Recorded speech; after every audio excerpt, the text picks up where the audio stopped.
with you first. Do you like this idea, and do you think it'll work? I like it. I was supportive during the election. I thought it was smart by President Trump. I thought it was smart by Vice President Harris. Especially the idea that they're capping it and they're restricting it to those truly in the tip service sector. And I think it should pass. And I think it's a smart amendment.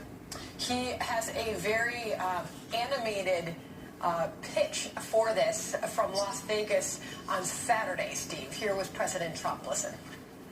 No tax.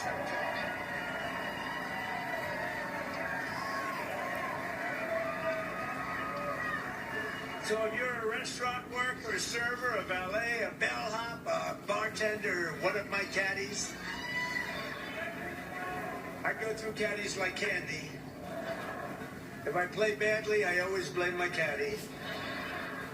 Or any other worker who relies on tipped income, your tips will be 100% yours.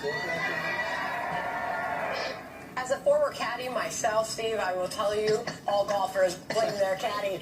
Steve, you know, I just don't know how any of those groups of people will argue with this. I mean, you heard the enthusiasm there, and you heard it during the election.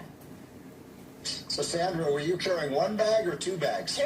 Double bags. I made a lot of money. First job.